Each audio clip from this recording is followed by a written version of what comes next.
Good Friday evening to you. Hope your weekend is off to a good start. Welcome to More Sports and Less Levine, the Weekend Winners Edition. I'm Dave Bacon. The Browns announced Andrew Berry as their new general manager. Berry returns to Berea after spending last year in Philadelphia. He's getting his first shot to be a general manager, and he is, in fact, the youngest general manager in the NFL at 32 years of age. He is 5 years younger than Kevin Stefanski. Stefanski getting his first shot to be a head coach in the NFL, and in fact, his first chance to be a head coach at any level. Stefanski, 37 years old. Both Ivy League educated are Andrew Berry and Kevin Stefanski, and both feel they're confident that they will be successful in their new roles with the Cleveland Browns. I'm ready for this challenge, and I think we're adding the right people to this, and that's what I believe in. I believe in adding the right people and then making sure that we have the right processes in place. But our vision is so forward-thinking, I can't really go back and I can't change my mentality based on what's happened in the past. There's something that really, you mentioned his integrity and football side. Maybe this is a good setup. Yeah, I think he broke in under some really good football people. I think Bill Polian and he's mentioned, Howie and Ryan Grigson, and I just think I similarly broke in with different head coaches, different coordinators. I think it's so important as young coaches or young scouts that you're exposed to different ways of thinking, different philosophies. But I think that's really formed him into a very complete general manager, and both in terms of evaluation, in terms of leadership style, all of the above. When you guys talk about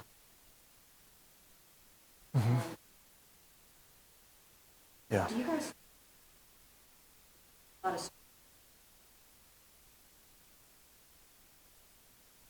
It's hard to say without having all of our players here in the building, but every roster is different year to year, so as we add people to this mix, we'll make sure that they fit the mold of what we're trying to build here, and then I promise you we'll get the right people in here, and that will come over time. Can we talk, though, about picking character guys? I don't know, what specifically did he say? Well, John, I don't remember what he said, but like John Dorsey willing to gamble and get a lot of second. Do you believe in second? I believe in second chances, sure, but I think we'll be very smart about the people we identify out there that we want to bring into this building. I think Andrew mentioned smart, tough, accountable. There are different case studies, obviously, but we'll be diligent about keeping it to a group we're proud that they're in this building, that they represent the Cleveland Browns.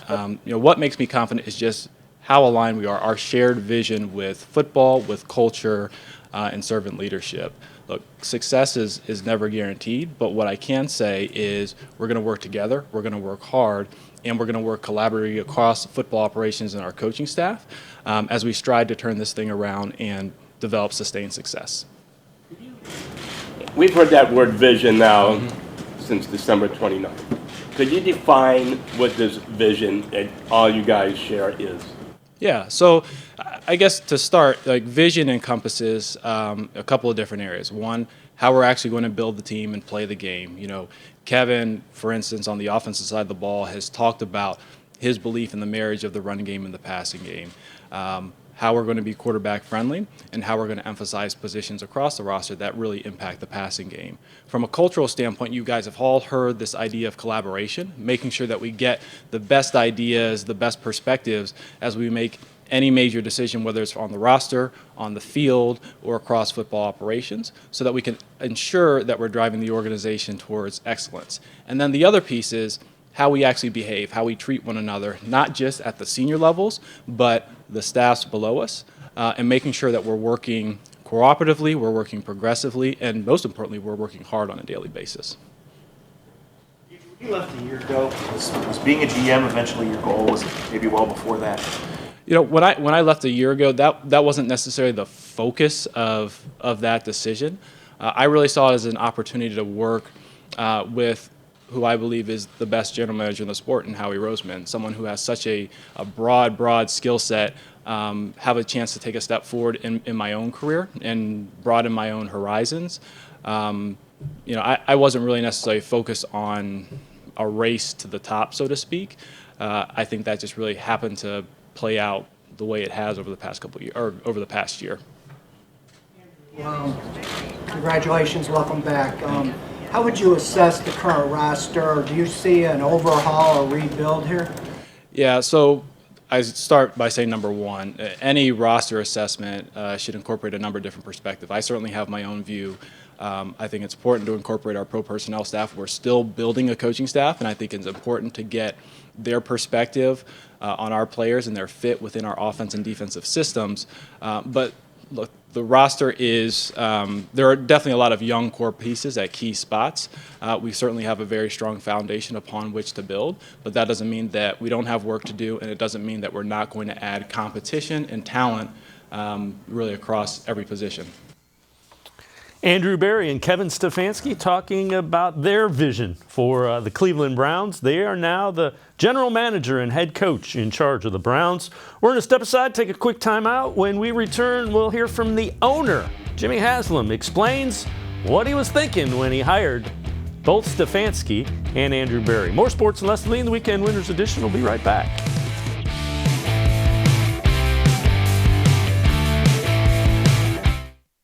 Presque Isle Downs and Casino has sports betting. Use one of our 50 state-of-the-art Bet America kiosks to place your bet and watch your favorite games on one of our many HD televisions or visit our sportsbook area. Only at Presque Isle Downs and Casino.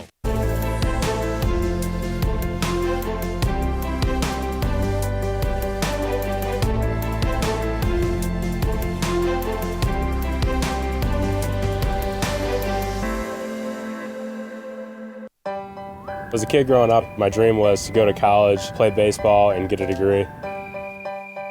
Coming out of high school, I had two choices.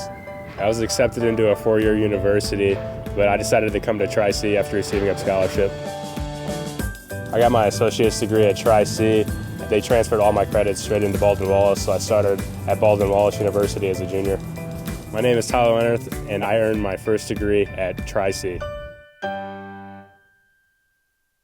The Ohio Lottery Partners in Education program recognizes role model students and teachers from across Ohio. Nominations can now be done completely online. To nominate a deserving teacher or student, go to ohiolottery.com. In the About section, find Partners in Education. There you will find links to the nomination forms. Students, kindergarten through 12th grade, can be academic all-stars.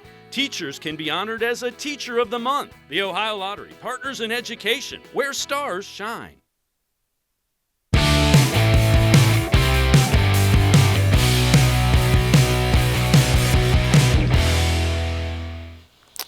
Well, Jimmy Haslam continues to do football's equivalent of firing the DJs and changing the format. This time in Kevin Stefanski and Andrew Berry, he has hired two Ivy League educated guys, so at least they'll likely be the smartest guys in the room this time, which is something they always think they are.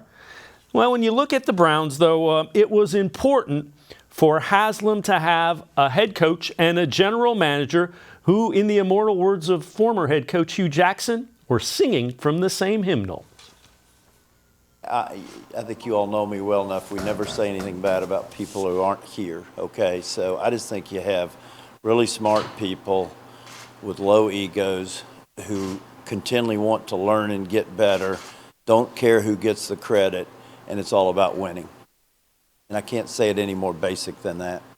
What did you love about Andrew when he was here those first 2 years that you kind of kept an eye on him and wanted to bring him back? You know, I remember we were down at Mobile for the Combine, and we interviewed Andrew, and I called Bill Polian fairly late at night down at the Combine, and he called back very late, and I said, tell me about Andrew Berry. And at the time, he's 28 years old. And he said there's no doubt he will not only be a good GM, but a great GM. And you could see at an early age. I mean, it's what I said when I was up there. I mean, he's smart, he's got great character, high drive for results, tremendous work ethic, low ego, easy guy to be around, good person. I mean, it's everything I said. And now, listen, he's 32. He's going to think back to when we were all 32. He's going to learn. He's going to make some mistakes. But really high degree of confidence he'll be a really good GM for a long time to come. Along those lines, what does it mean to you to hire the youngest GM in NFL history? How do you view it? You know, we thought about it. I mean, this 32 is young. It's younger than most, but I think there are a lot of successful people who got a break at an early age, whether it be in the NFL or business or whatever. And so we're excited about it and comfortable that we'll have people around Andrew who will help him as he grows and develops. Obviously, there's been a lot of criticism because of the turnover since Sure. you guys took over. Sure. What does it mean to you that not only was willing to come back and work here again, but he really wanted to come back and work? You know, it's good. I think Andrew knows and understands the situation, and I think, and he spoke to it. He knows Kevin well, and he knows Paul well, so he understood very well what he was getting into, and I think he was excited to work with the two of them. Did you try to, how hard did you try to keep Andrew last year? Because I'm sure you never envisioned this a year ago. That's good. That's a good point. Andrew, we felt it was a good opportunity for Andrew, and we're never going to stand in the way of our people learning and advancing their career. Obviously, when he went there, we didn't think he was going to be coming back less than a year later as GM, but I do think it was a good growth experience. I think he learned under Howie. He got exposed to not only personnel, which is how he grew up, but also football operations. So I think he was fortunate, and we were fortunate that he had that year's worth of experience with the Eagles. Jimmy Haslam talking about Andrew Berry as he hired him as the general manager. Sheer numbers, Browns have to get it right sometime, don't they? We're going to step aside, take a quick time out. Dan Labbe, the beat reporter for the Browns here on cleveland.com, will join us. More sports and Les Levine, the Weekend Winners Edition. We'll be right back.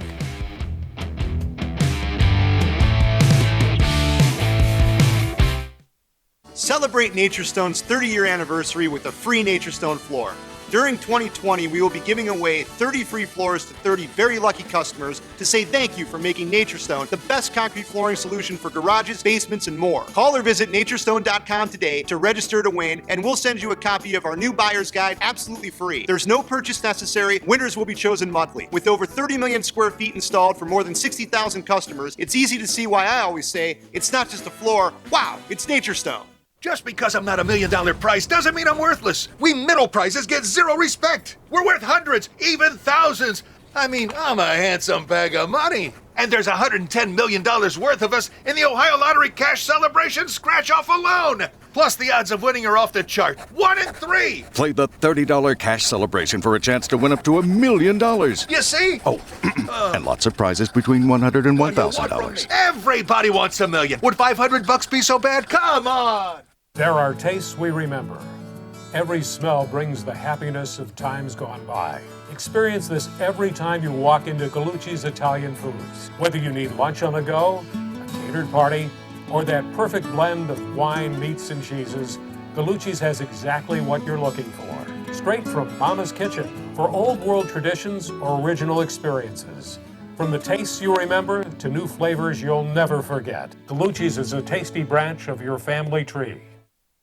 When it comes to selling you a mattress, most retailers are handing you a long line of extra steps that drive up costs and create confusion. At the Original Mattress Factory, we simplify the mattress shopping experience by building mattresses and box springs in our own local factories and selling them direct to you. It's short, sweet, and simply makes sense. So experience more than just the mattress store. Experience an original, the Original Mattress Factory.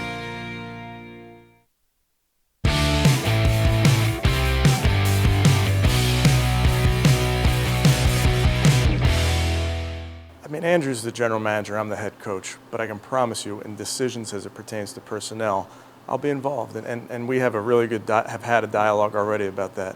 You know, Andrew talks about he gets a lot of free advice from his dad in acquiring players, so do I.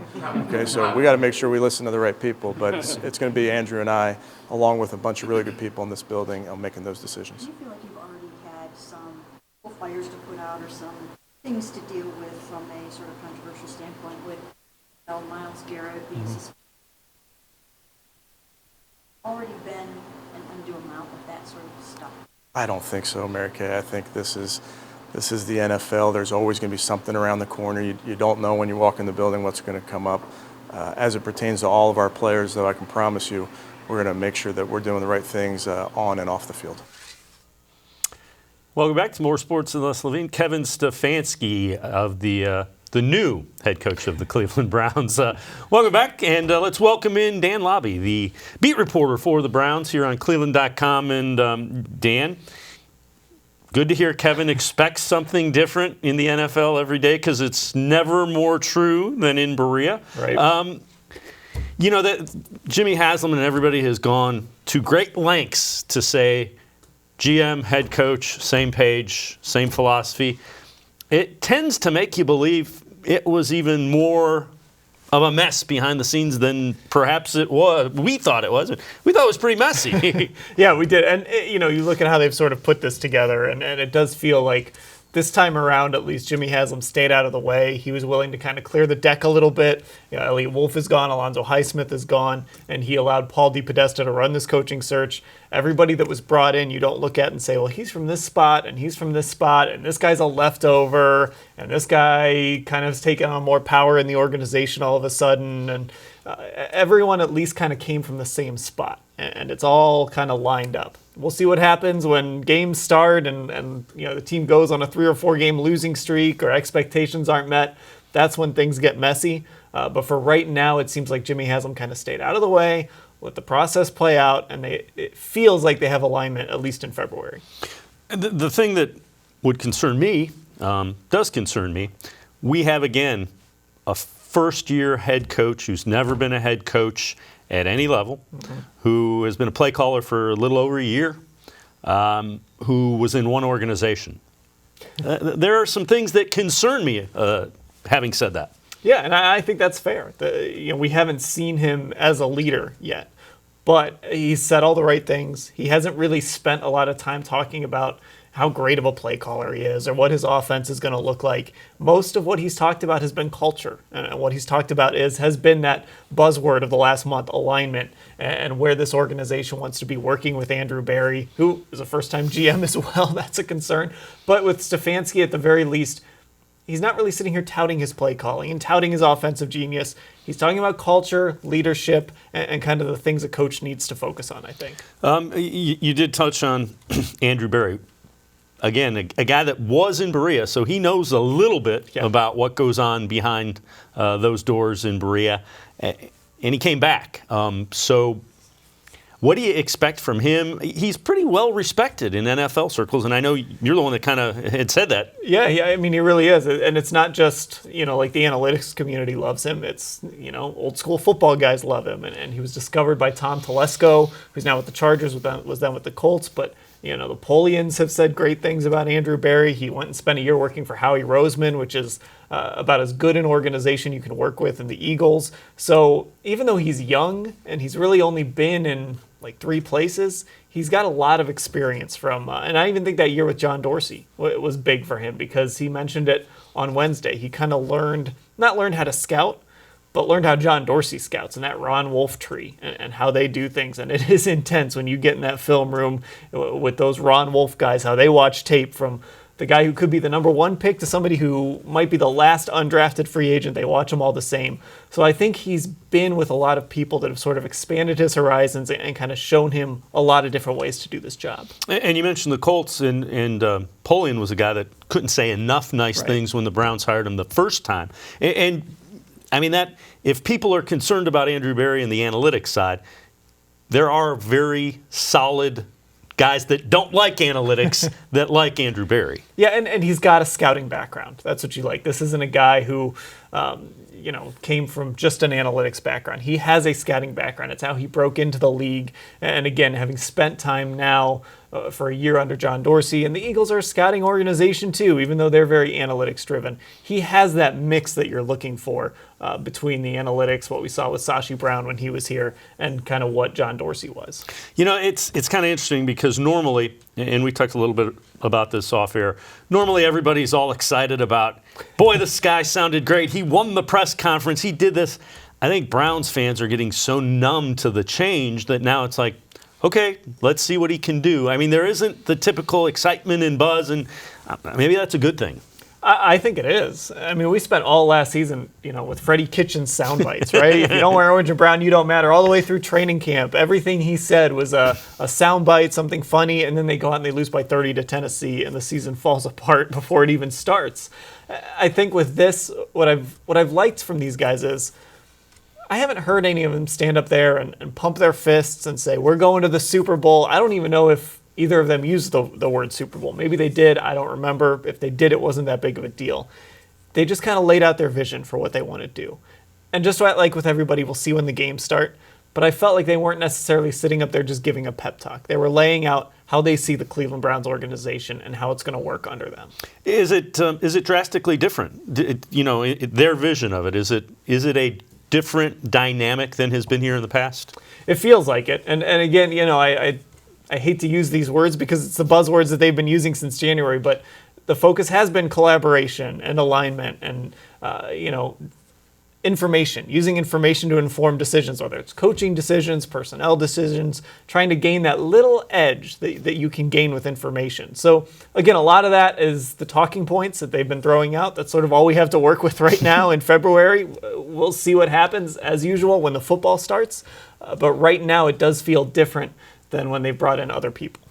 Dan Labbe, the beat reporter for the Cleveland Browns here on cleveland.com. We're going to step aside, take a quick time out. On the other side of break, we'll talk about the Browns coaching staff that's been assembled under Kevin Stefanski. More sports, less Levine, the Weekend Winners Edition. We'll be right back with Browns beat reporter Dan Labbe. Stay with us.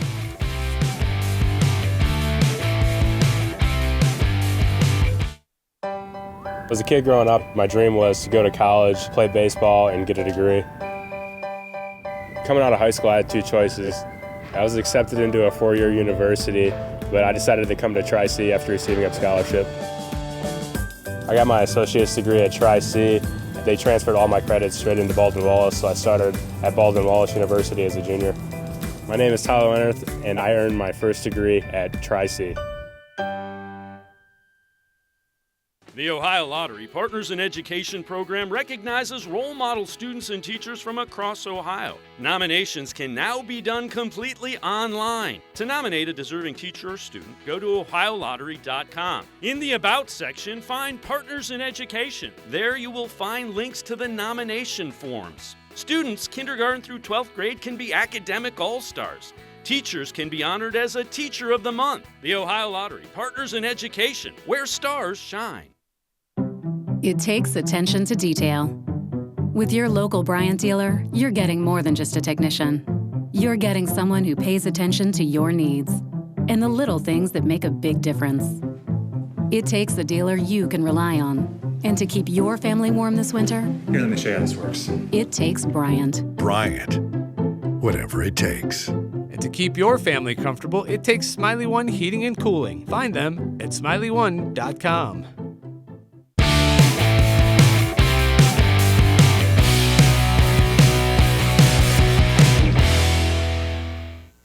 Welcome back to More Sports and Less Levine, the Weekend Winners Edition. Dan Labbe, the Browns beat reporter for cleveland.com, joining us. Dan, let's shift gears a little bit. So we talked a little bit about Andrew Berry, Kevin Stefanski. Let's talk a little bit about the coaching staff under Kevin Stefanski. So, again, the first-time head coach at any level, he hasn't said, I'm calling the plays, which I guess is a good thing. What do you expect, and what do you think? Let's start this way. What do you think of the coaching staff that Stefanski's assembled? I think it's an interesting staff. Again, there's nobody that really blows me away. That's like, oh, that guy. I can't believe they managed to go get that guy. But they have taken their time to put together the staff they've wanted to put together. I think Joe Woods is really interesting as the defensive coordinator, guy that's been a defensive backs coach. Ran a couple of pretty good defenses in Denver for 2 years. TJ Carey was with him when he was a rookie back in 2014 in Oakland, and he just raved about, he kind of taught him how to be a professional. He looked at TJ Carey, and even though he was a 7th-round pick, said, you're a guy that can be in the NFL for 6 years. And lo and behold, he's still going. I don't know if he'll be with the Browns this year, but he's still going in the league. So I think Joe Woods is a really interesting hire, and anytime you can pick somebody off from a really great defense like San Francisco and a guy that's done it before, I think that's a really good thing. The guy that jumps out at me as a really good hire was Bill Callahan. Yeah. And I know the Browns' offensive line was not great, but there are ways to get around weaknesses on an offensive line. And I don't think Freddie figured that out last year. I don't think he did, and that was a huge disappointment because James Campen was supposed to be that guy that could help do that as well, and it didn't happen. You know, you look at New England, Dante Scarnecchia, it doesn't matter who he's lined up. They've always been good enough on the offensive line year after year after year, and that's what you want to have in Cleveland. Obviously, you've got to get better. You've got to fix your tackle positions. You've got to figure out your right guard, but you also have to be able to scheme it up a little bit. And you've got a guy in Baker Mayfield who should be able to slide in the pocket, move in the pocket, and get throws off. So hopefully Bill Callahan will help him and help this offensive line be able to do that. And the other thing I like about Callahan, he's been a head coach, and he's been a head coach in some dysfunctional organizations. The Raiders and the Redskins are right up there with the Browns as far as how they operate. So, I think that's a guy that can help Stefanski navigate some landmines. Yeah, and he's been an interim head coach, like you mentioned. He's just coming off being an interim head coach. Now, obviously, hopefully that won't happen in Cleveland. That would be a very bad thing. But like you said, this is a guy that has sat in that chair, and he's sat there in tumultuous times. And Kevin Stefanski can go right next door and say, "Hey, Bill, I have a question. I need your help with this." The other thing is there's something to be said for a guy. I mean, you mentioned Scarnecchia, and usually Callahan is mentioned in the same breath with him as an offensive line coach. His pedigree is up there. Yeah, and then that's what you want. Again, you haven't brought in a bunch of guys necessarily that blow your doors off. But again, you look at Callahan, he's been around, he knows what he's doing. And I think the players are going to respect that too. I mean, all these guys know the name Bill Callahan. Whether they know a ton about him, they know the name. And they can call somebody up and say, hey, what was he like as a coach? And kind of be able to trust him right away. How important do you think is Alex Van Pelt, the quarterback coach? That was kind of a throwaway coaching position last year with you put a guy in who was like the running backs coach and you moved him to quarterbacks coach. How important is a guy like that for Baker Mayfield? Yeah, not just the running backs coach, the quarterbacks coach, but he was at San Diego State when you hired him to be the running backs coach. He'd never been a quarterbacks coach. I mean, it's such an important position with a young quarterback, and Baker Mayfield is going into probably the most important season of his early career. There's a lot of decisions that come after year 3 for a quarterback. So to have a guy who has worked with quarterbacks of different types, has made some quarterbacks, like a guy like Josh Freeman. There was a year when Josh Freeman was like a great young quarterback, and it was in part because of Alex Van Pelt. So this is a guy that can work with young quarterbacks, get them better, an experienced voice. So you hope that maybe you've got a guy that Baker Mayfield can respect and learn from. You look at Stefanski and what his offense would look like. Do you expect it to be very similar to the Vikings? What do you expect to see from that? I think we're going to see a lot of heavier personnel. We're going to see a lot of tight ends. I think there's going to be a fullback on the field. I don't know how much, but there is going to be a fullback on the field. Rollouts, play action. Look at that Minnesota offense. That's obviously one place to start. But Denver, kind of how they ran things under Shanahan. I think there's going to be some Kyle Shanahan flavors to this offense. It's all sort of the same tree. And I think that's what we're going to see. Some zone blocking. Nick Chubb is going to have a chance to have a huge year. He is built to run in that Kyle Shanahan type system. So he's going to have a huge year, and they're going to be able to build off that run game a little bit. Well, Kyle Shanahan, think of Brian Hoyer 7-4 before they forced Johnny Manziel on Mike Pettin. So I digress. What do you expect to see from the defensive side of things with Joe Woods?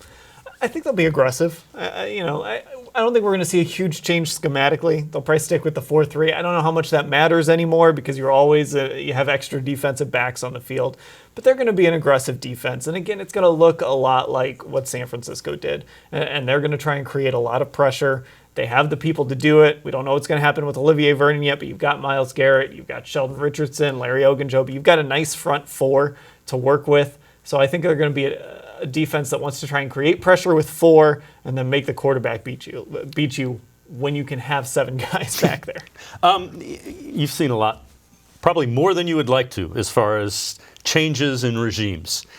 Do you get a sense for how does this one feel? I mean, I know it's early, but is there a different feel to it? Is it just, we got to wait and see? I hate to say the wait and see thing again, but it really does feel like that because I think fans at least feel like they've been burnt by this over and over again. But I do feel like the approach they're taking right now if you looked at this group and I said, hey, they're going to hire an analytics-focused group, and it's going to be Harvard, Ivy League, Penn guys. I'd be screaming. Well, yeah, one, you'd be screaming, but two, you'd expect a very measured approach. Like, they're going to do everything the right way. They're going to stay true to their processes, even if it takes a little longer. Kevin Stefanski said on Wednesday he could have hired his staff in a day, but he wanted to do it right and take time to do it right.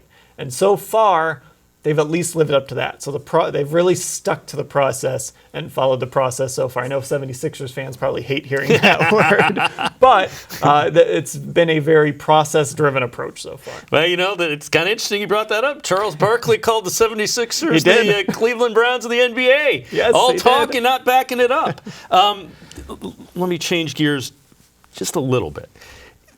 Analytics. Everybody keeps hearing analytics. I think the challenge is, and the reason that we haven't seen analytics in football is there are so many different variables in football. I mean, It works in baseball because it's pitch location, pitch type, speed, exit velocity. I mean, they're strict measurables.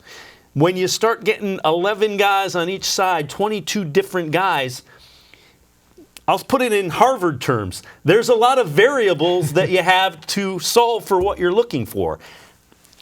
Have you seen, I know it's getting more and more prevalent. How do you do it in football? I think of all the people that kind of laid this out best, it might have been Jimmy Haslam when he did his press conference after he fired everybody. And he said, part of it is you look at the data, you look at information that tells you Baker Mayfield is at his best when you have, let's say, 12 personnel on the field and you move him outside the pocket. And it's kind of starting to put players, using that sort of data to put players in positions where they can be successful.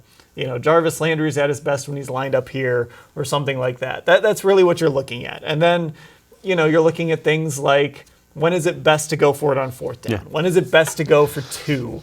What is an ideal play call on 2nd and 7 maybe? You still have to do things by feel, and I think there's going to be freedom to do things by feel, but it's really taking information and taking data and trying to gain little edges here and there. We saw it with Philadelphia in the Super Bowl a few years ago. They were very aggressive. The Phillies special. They went for it on fourth down a ton that year. A lot of that was analytics driven because they just found situations where it gave them an edge if they were more aggressive. And that's really how that's really how analytics applies in football. Yeah, and again, that's as good of an explanation as we can give. Try. Now, the people that are against it are going to go, but does it get skewed if it's the Bengals that you're playing as opposed to the Patriots? Does it get skewed based? And that's why football analytics is just kind of, the diehard football people are going, yeah, there's a place, but it's kind of off to the side here. Yeah, it's never going to be like baseball. Baseball is 162 right. games. Basketball is 82 games. And we see it in basketball all the time too, where it works for 82 games, and then you get into a playoff series, you get into a Game 7, and you're the Houston Rockets, and you go, 0 for 27 from 3 at one stretch. So smaller sample sizes make it more difficult. But what you're just trying to do is identify things, again, going back to, hey, Baker Mayfield's better when you have 2 tight ends on the field and a running back and you run play action, right? That's data. There's statistics out there with Baker out of play action, how he's significantly better. And that's the type of data that Kevin Stefanski has to use when he lays out his game plans. Dan Labbe, the beat reporter for the Cleveland Browns with cleveland.com. He'll join us. We'll talk a little bit about roster composition, some areas the Browns will need to improve via free agency and potentially the draft. We're going to take a quick break. We'll be right back here on More Sports and Less Levine, the Weekend Winners Edition. Stay with Dan Labbe and I.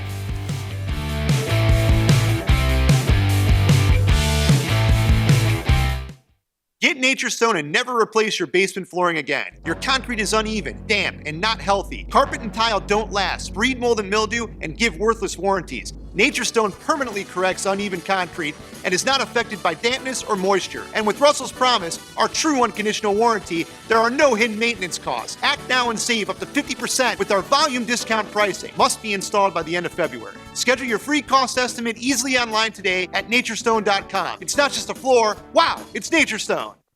When it comes to selling you a mattress, most retailers are handing you a line. A long line of extra steps that drive up costs and create confusion. At the Original Mattress Factory, we simplify the mattress shopping experience by building mattresses and box springs in our own local factories and selling them direct to you. It's short, sweet, and simply makes sense. So experience more than just the mattress store. Experience an original, the Original Mattress Factory.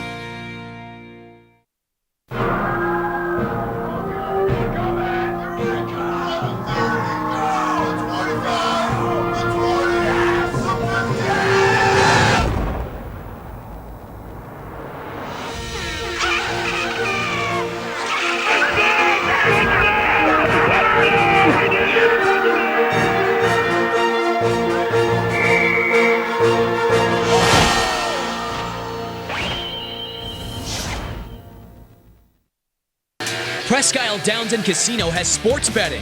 Use one of our 50 state-of-the-art Bet America kiosks to place your bet and watch your favorite games on one of our many HD televisions or visit our sportsbook area. Only at Presque Isle Downs and Casino.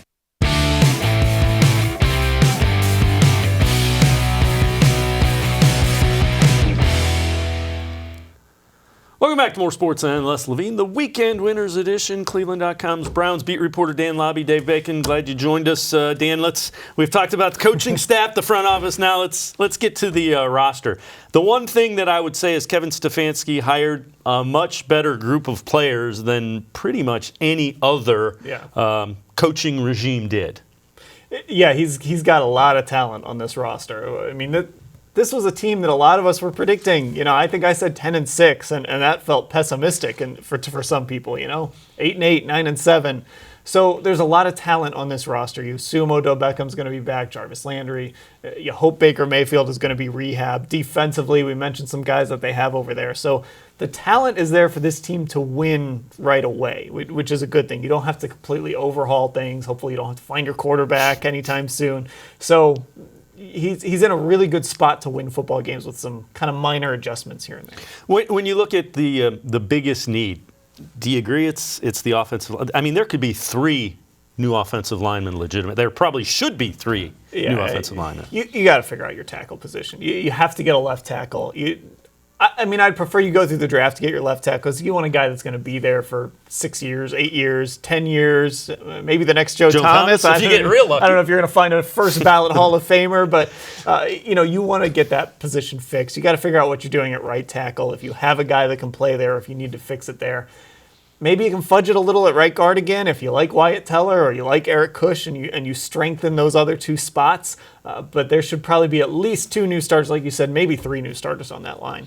You look at the skill positions, and they're in pretty good shape. I mean, you could say a third wide receiver, but my guess is the way the 49ers and Vikings offense rolls, you're probably looking for a tight end and you can probably find them 3rd, 4th round. Yeah, I think you want a reliable tight end. They had Darren Fells here who went to Houston and was really good. It would be nice to kind of have him back, but of course that's not going to happen. David Njoku, I don't know. He maybe gets a new life with this regime because Andrew Berry was involved in trading up to draft him, but he's still got to prove it. So yeah, they've got to fix that tight end position. As far as the 3rd receiver, I think it depends on what happens with Kareem Hunt. If he stays in line and they decide that he's worth keeping around, I think he kind of is your 3rd receiver because he's so good, and you've already got Nick Chubb, of course, in the backfield.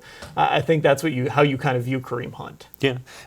Tight end plays an important role. I mean, and the one thing about Njoku, if he's going to be the guy, you better start blocking a little bit better. And you can do that. It's not a matter of, blocking is a lot of will. And if you're not going to be a good blocker, you better catch the ball consistently. You better be a Travis Kelce type of player. And David Njoku hasn't been that. I mean, we're watching open parts of practice for 20 or 30 minutes during the season, and he's dropping balls against air. You can't do that. You've got to consistently catch the football and make plays down the field. And yeah, he's got to be a better blocker. But if he doesn't improve there, he better improve those hands. You flip sides, the defensive side of the ball. What are some areas that concern you? Obviously, you got to figure out the linebacker. And I mean, the only thing that doesn't concern you probably is the front. Yeah, I think you like the front. Now, Olivier Vernon is due $15 million this year. That's a lot of money. He's a free agent after this year, but you have to wonder if maybe they would renegotiate that. If they cut him, it doesn't cost him anything. I don't know that they would cut him because I think he had a nice season when he was healthy, but this is also a guy that hasn't played a full season in a couple of years. So they have a decision to make there. The secondary, you like your corners. They're young. Denzel Ward had a really good year last year when he was healthy, but your safety position is really up for grabs. You've got Sheldrick Redwine, who was brought here by, let's be honest, a Miami guy, Alonzo Highsmith. Demarius Randall is headed for free agency. Morgan Burnett is a free agent coming off an Achilles tear. So a lot of decisions to make there.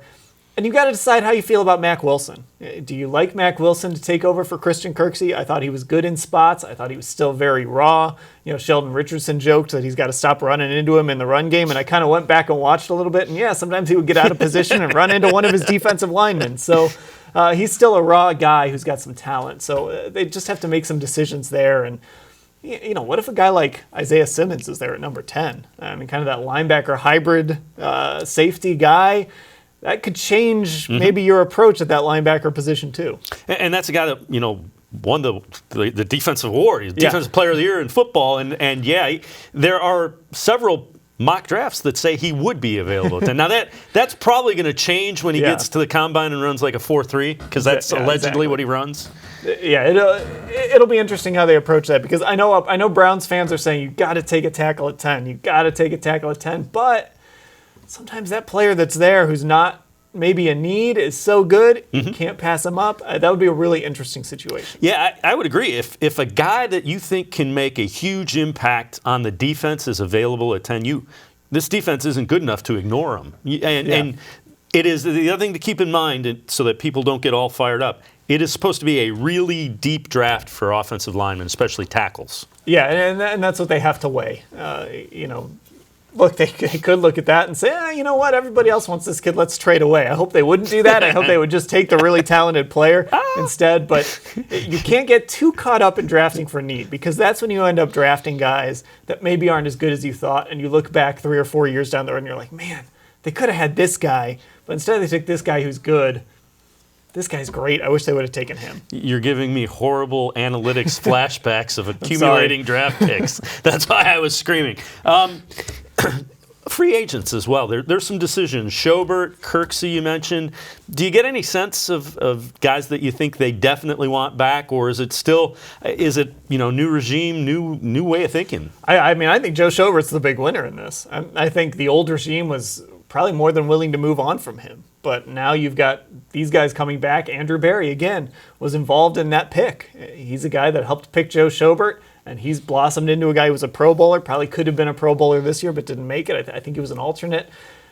I think this regime is going to be more willing to pay Joe Schobert than the previous regime would have been. So I think he's the big winner. Kirksey, he's really expensive. And granted, it was the Sashi Brown regime that extended him, but he's expensive. It doesn't cost much to move on from him. He's finished the last 2 seasons on IR. I think probably the string has run out on Kirksey. Yeah, Schobert is a guy, it seems like you plug him into a system, and unless you're asking him to be Superman and play at the line of scrimmage and 15 yards back from the line of scrimmage, he seems to be able to find a way to be by the ball. Yeah, I mean, he's not your traditional middle linebacker. He's not going to be Ray Lewis out there, but he is a guy that can make some plays, has a knack for getting to the football. His athleticism is a big reason that got him drafted here, and I think it's a big reason why he'll probably end up staying here now that this new regime has taken over. You look at some of the guys on the offense, and they're pretty set there. I mean, do you foresee them trading away Kareem Hunt, Odell Beckham Jr.?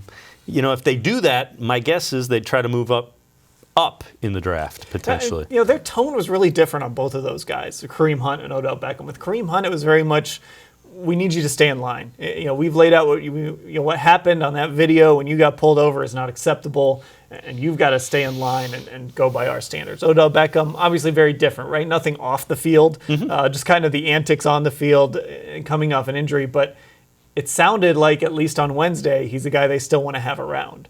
Hopefully he'll show up to OTAs this year, and maybe he'll have learned that lesson and he'll be healthy.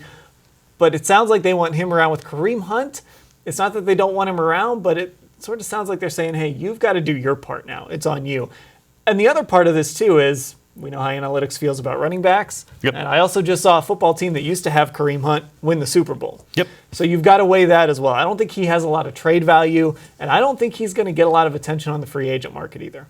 Yeah, and that might be the reason, is because they know, we'll take you, Yeah. We're not going to pay you a lot, and you got to stay in line. Yeah, and if he wants to stay home, and again, I don't think it's going to be expensive because I don't know who's going to make an offer for him, especially once they stick a tender on him and you have to give up a draft pick to sign him with the baggage he has, and again, with the way running backs are viewed, I don't think he's going to get a lot of money in the restricted free agent market. And you hope for his sake that he can figure it out. Sure. I mean, seems like a decent kid that just keeps putting himself in bad spots. And then the talent is still just unbelievable. I know you and I saw him when he was running for 300 yards in high school, but even at the NFL level, I would contend that he might be the best all-around offensive player on the Browns roster as far as his blocking, his running, his receiving.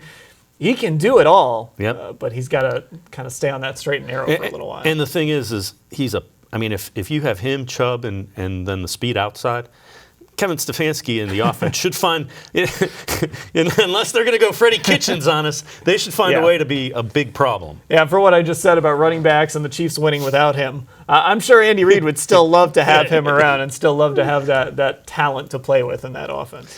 Dan Labbe, as always, we appreciate the time. He is the beat reporter for the Cleveland Browns, cleveland.com. Make sure you read them, pages of the Plain Dealer and on cleveland.com. We're going to step aside, take a quick time out. When we return, we'll preview some XFL football. Cardell Jones with the DC Renegades. More sports, Les Levine, the Weekend Winners Edition. We'll be right back. Stay with us.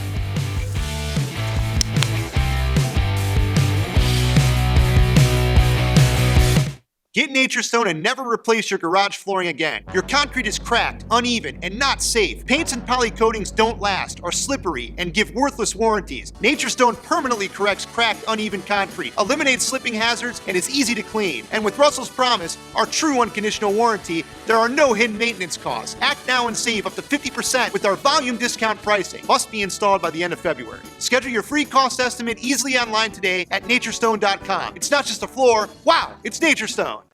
There are tastes we remember. Every smell brings the happiness of times gone by.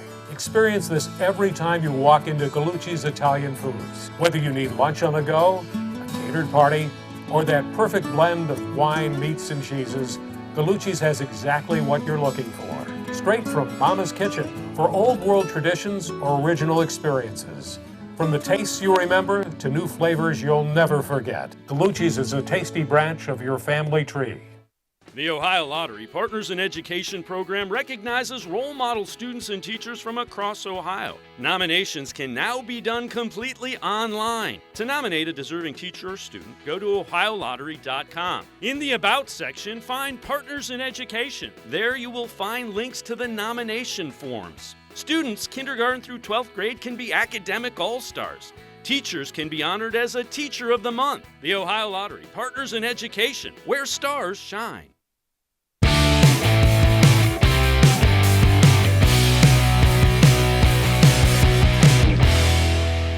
Welcome back to More Sports and Les Levine, the Weekend Winners Edition. Want to remind you, legalized sports wagering just a little over an hour away from downtown Cleveland, Presque Isle Downs and Casino in Erie, Pennsylvania.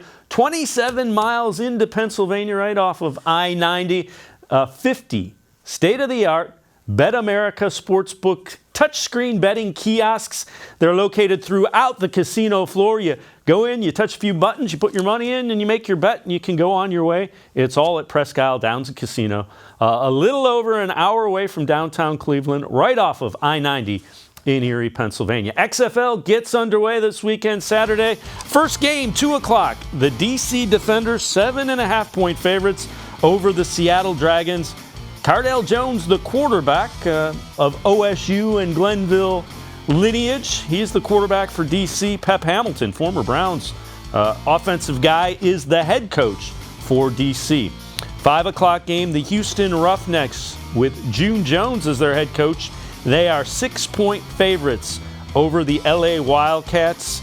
Josh Johnson, former NFL quarterback, is LA's QB. Sunday, Tampa Bay Vipers, 2.5-point favorites against the New York Guardians. Now, the Vipers head coach, Mark Trestman, former Browns coach. His quarterback is Aaron Murray from the University of Georgia. And the Guardians are coached by Kevin Gilbride. And then the 5 o'clock game Sunday, the Dallas Renegades, 9-point favorites against the St. Louis Battlehawks. Dallas head coach Bob Stoops, their quarterback, former Steelers QB Landry Jones, and St. Louis has a former pretty good NFL running back in Christian Michael lining up to run the football for the St. Louis Battlehawks. Want to remind you one more time, Presque Isle Downs and Casino, legalized sports wagering, a little over an hour away from downtown Cleveland. It's right off of I-90, Presque Isle Downs and Casino in Erie, Pennsylvania, just 27 miles into Pennsylvania, right off of I-90. That'll do it for this edition of More Sports and Les Levine. Les Levine will be back in the chair Monday night from 6 to 7 right here on cleveland.com. We'll join you again next Friday for the Weekend Winners Edition. Stay safe, have a great week, and we'll see you again next week.